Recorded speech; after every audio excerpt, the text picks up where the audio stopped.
오시는 발자국 소리가 들리면 갑자기 책장이 막 넘어가지요. 절대 제 이야기 아니에요. 어떤 직원은 사장님 앞에서는 정말 열심히 일합니다. 그런데 사장님이 안 보이면 업무 속도가 상당히 떨어져요. 사실 우리는 누군가의 시선을 의식하며 살아갑니다. 사람의 눈을 의식하기도 하고 평가를 의식하기도 하고 체면을 의식하고 살아갑니다. 오늘 본문은 우리에게 매우 중요한 질문을 던집니다. 너는 과연 누구 앞에서 살고 있는가? 오늘 본문은 사도 베드로와 요한, 수많은 사람들 앞에 서 있었지만 사실은 그들은 하나님을 의식하며 서 있었다는 것을 우리에게 보여줍니다. 13절 말씀을 보면 그들이 베드로와 요한이 담대하게 말함을 보고 대제사장들과 종교 지도자들은 깜짝 놀랐습니다. 왜 놀랐을까요? 그들이 알기로는 베드로와 요한은 학문이 없는 무식한 사람이라고 알고 있었습니다. 오늘 본문을 빌려 이야기하면 학문이 없는 범인이라고 했습니다. 여기서 말하는 범인은 범죄자를 의미하는 것이 아니라 그저 평범한 사람입니다. 당시의 기준으로 보면 정식 랍비 교육도 받지 못했습니다. 특별한 학벌도 없었습니다. 베드로와 요한의 직업이 뭐였어요? 어부였습니다.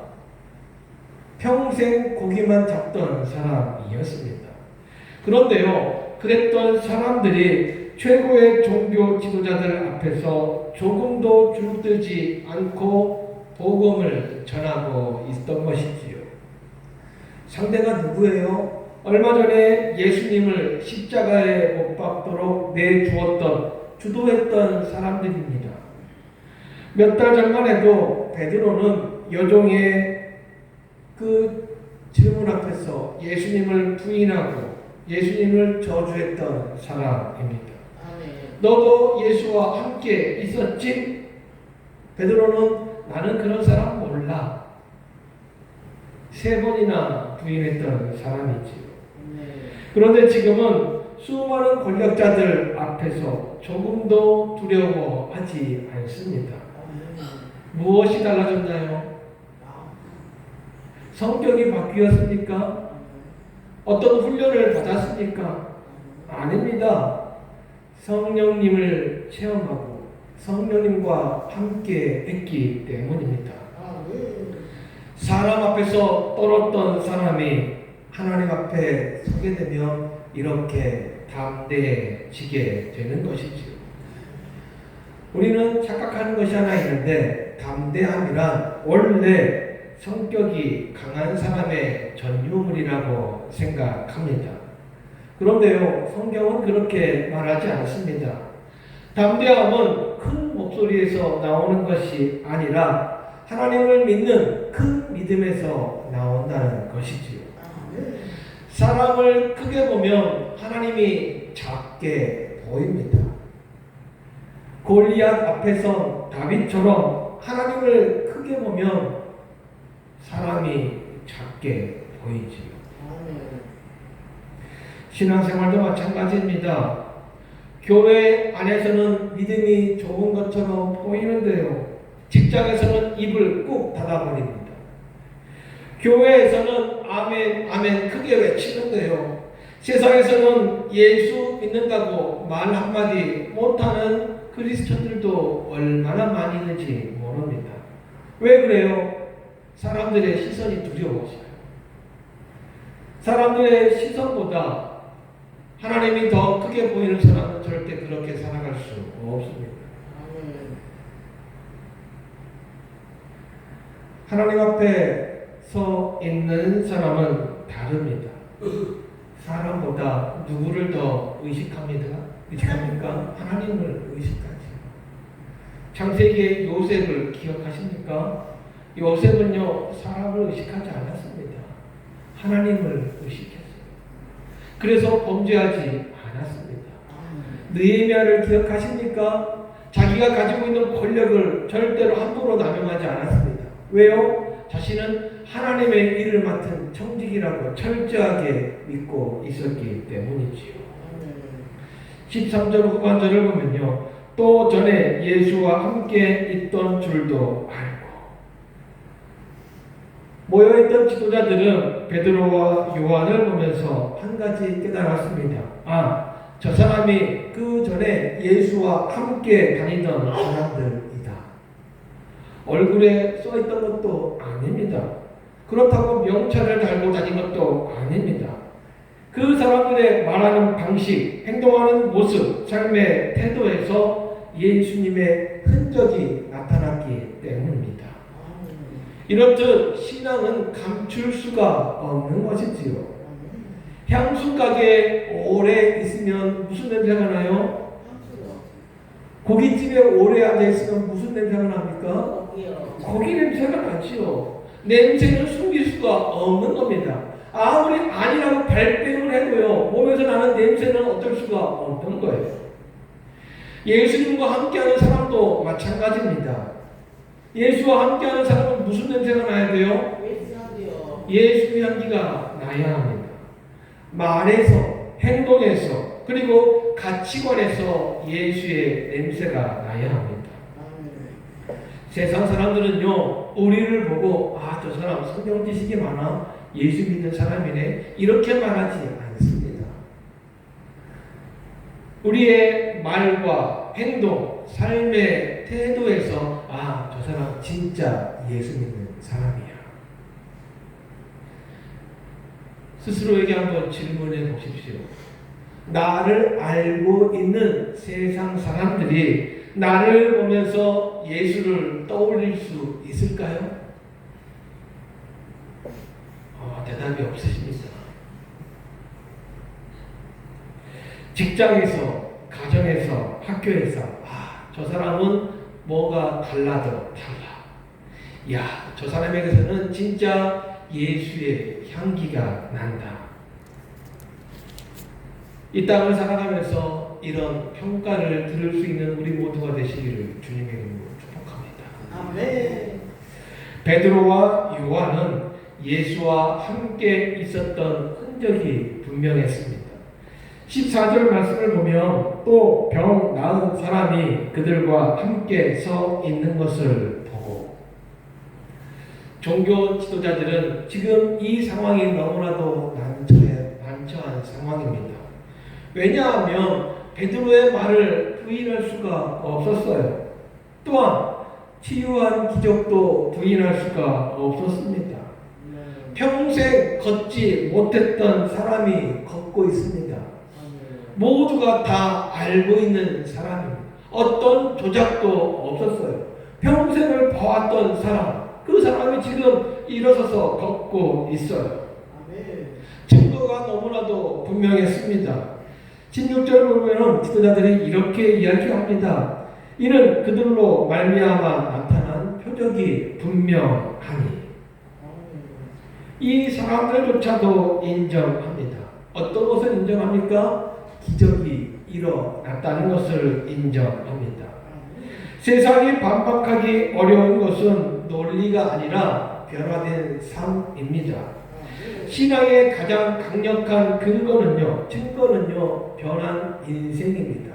어떤 사람이 있어요. 예수 믿기 전의 삶과 예수 믿은 후의 삶이 똑같으면 그 사람은 예수 만날 사람이 아닙니다.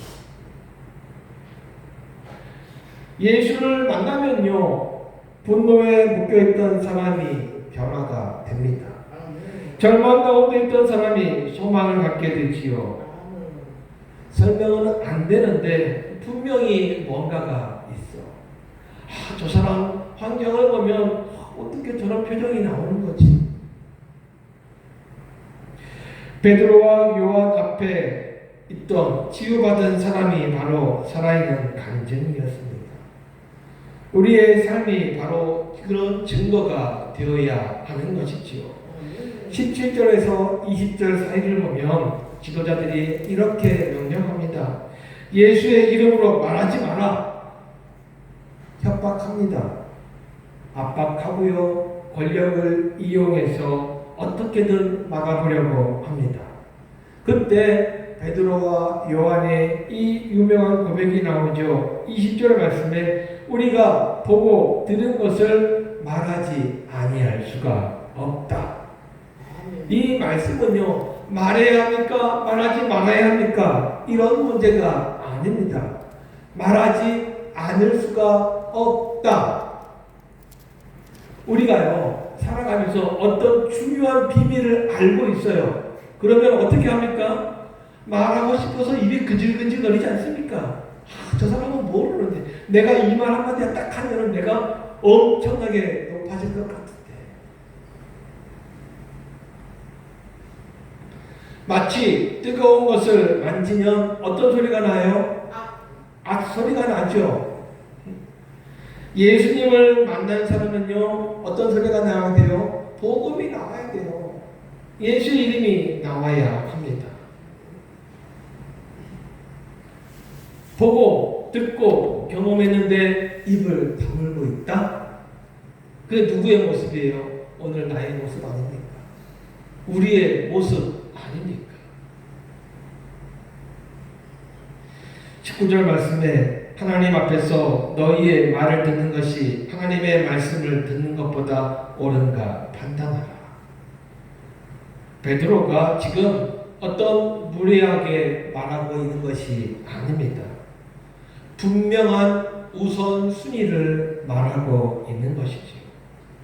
사람보다 누가 우선이라고요? 하나님이 우선이라고요. 그런데 솔직히 우리의 삶을 돌아보면 사람이 우선이에요? 하나님이 우선이에요? 하나님이 우선이죠. 사람이 우선이라고 말하면 안 되죠. 하나님이 우선인데 살다 보니 어떤 때는 사람이 우선될 때도 있었습니다. 우리는 종종 이런 갈등을 경험합니다.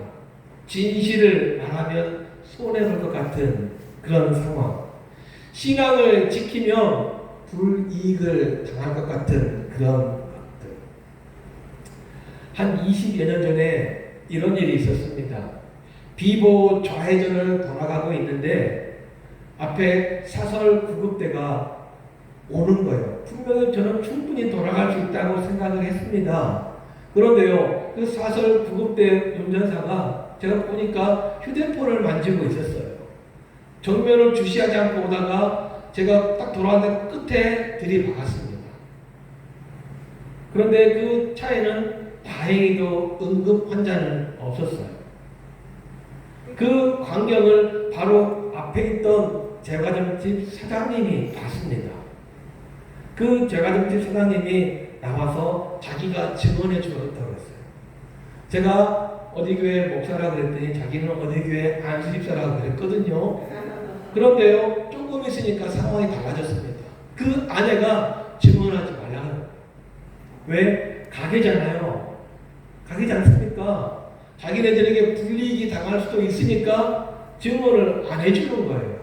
결국에는 직진차 우선이다. 그래서 제가 가해자로 몰렸습니다. 그래서 9대1이 나왔어요. 엄청나게 손해를 봤지요. 그 이후로 얼마 정도의 시간이 흘렀습니다. 제가 어떤 큰 교회 부목사, 행정목사로 일할 때 교회에 큰 행사가 있었습니다. 교인이 한 2,000명 정도 되니까요.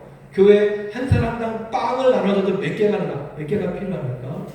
2,000개가 필요해요. 교회 그 창립 기념주일이었어요. 케이크도 몇 개를 주문해요. 그런데요, 그 교회 처리하던 집사님이 저하고 상의 없이 빵을 주문했는데 하필이면 어디에요? 그 집 제과점. 가만히 있었습니다. 일단은. 그리고 당일날 설치하는 당일날 그 집사님하고 저하고 눈이 딱 마주쳤어요. 제가 어떻게 했을까요? 모른 척 했습니다. 언젠가는 그러한 상황이 오게 되는 겁니다. 우리는 이런 상황에서 이렇게 질문해야 합니다. 사람 앞에서 옳은가? 하나님 앞에서 옳은가? 그리스도인은요, 결국 하나님 앞에서 결정하는 사람이 되어야 합니다. 종교개혁자 마틴 루터가 황제와 교황 앞에서 재판받을 때 이런 말을 했다고 합니다. 내 양심은 하나님 말씀에 사로잡혀 있다. 이것이 바로 하나님 앞에 살아가는 사람이 가져야 할 자세입니다. 신앙은 양보와 타협이 있어서는 안 되는 것입니다. 죽으면 죽으리이다. 그리 아니하실지라도. 21절과 22절 말씀에 지도자들은 더 위협합니다. 그러나 결국에는 놓아줄 수밖에 없었어요. 왜냐하면 말씀을 보니까 백성들이 하나님께 영광을 돌리고 있었기 때문입니다. 기적은 이미 일어났습니다. 복음이 이미 퍼져 있었습니다. 하나님의 일은 시작되고 있었습니다. 사람이 막으려고 했는데요, 하나님의 역사는 사람의 힘으로 막을 수가 없다는 것이지요. 오늘도 마찬가지입니다. 세상은 교회를 약하게 만들려고 합니다. 신앙을 어떤 개인적인 취미로만 이용하려고 합니다. 그러나 복음은 결코 멈출 수가 없지요. 왜냐하면 복음의 주인은 사람이 아니라 하나님이시기 때문입니다. 우리가 해야 할 일은 결과를 책임지는 것이 아닙니다. 말씀하시면 계산기 두들기지 말고 순종하는 것이지요. 농부는 씨를 뿌립니다. 자라게 하는 것은 누구예요? 하나님이시지요. 성도는 복음을 전합니다. 구원하시는 분은 누구이십니까? 하나님이십니다. 우리가 해야 할 일은 충성밖에 없습니다. 오늘 말씀 우리에게 질문하지요. 너는 지금 누구 앞에 살고 있는가? 계속해서 사람의 눈치만 보며 살아갈 것인가? 아니면 하나님 앞에서 살아갈 것인가? 사도 베드로와 요한은 사람들 앞에 서 있었지만 실제로는 하나님 앞에 서 있었습니다. 그래서 담대했습니다. 그래서 흔들리지 않았습니다. 그래서 타협하지도 않았습니다. 그래서 복음을 전할 수 있었습니다. 사람을 두려워하면요, 믿음이 흔들릴 수밖에 없습니다. 그러나 하나님을 경외하면 담대해지지요. 왜냐? 그보다 더 크신 분이 뒤에 계시기 때문에. 어렸을 때요, 아빠가 제일 커 보이지 않습니까? 아빠가 우리의 영웅이었잖아요. 그런데 커갈수록 아빠는 한계가 있었구나 느끼게 되지 않습니까? 그러나 우리 하나님은 한계가 없으신 분이지요. 이번 한 주간을 살아가면서 우리의 삶의 자리에서 이렇게 고백하기를 주님의 이름으로 축복합니다. 주님, 사람이 아니라 하나님 앞에 살아가는 믿음의 사람 되게 주십시오. 가정에서도, 직장에서도, 학교에서도, 교회에서도 사람의 평가보다 하나님의 평가를 더 중요하게 여기기에 주십시오. 그래서 우리의 삶을 통해 사람들이 이렇게 말하게 주십시오. 저 사람은 분명 예수님과 함께하는 사람이구나. 이 땅을 살아가면서 우리가 들을 수 있는 가장 축복의 말씀이 바로 이 말씀이지요. 야, 너에게서는 진짜 예수의 향기가 난다. 너가 믿는 예수라면 내가 한번 믿어보고 싶다. 그리고 베드로와 요한처럼 이렇게 고백하십시오. 내가 보고 들은 것은 말하지 아니할 수 없다. 참지 마십시오. 입속에만 담아두지 마십시오. 내가 보고 듣고 경험한 것을 내가 알고 있는 예수 모르는 사람들에게 증거하십시오. 나는 증거하면 돼요. 잘하게 하시는 분은 누구라고요? 하나님이시요. 내가 책임질 필요가 없습니다. 이번 한 주간 하나님 앞에서 살아가는 우리들 모두가 되시기를 주님의 이름으로 축복합니다. 기도합니다.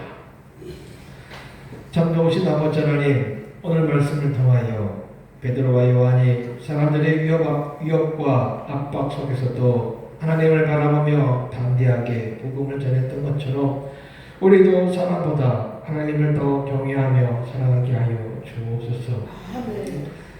우리는 너무 자주 사람의 시선을 의식하며 살았습니다. 하나님의 뜻보다 세상의 평가를 더 두려워했습니다. 믿음보다 현실을 앞세웠습니다. 순종보다 타협을 선택할 때가 더 많았습니다. 우리의 연약함을 용서하여 주옵소서. 이제는 우리의 중심이 하나님께 향하게 하시고 가정과 직장과 학교와 삶의 모든 자리에서 하나님 앞에 서 있는 사람처럼 되게 하여 주옵소서. 예수님의 이름으로 감사하며 기도하옵나이다. 아멘. 다 같이 자리에 일어나셔서 주님 다시 오실 때까지 찬양하겠습니다.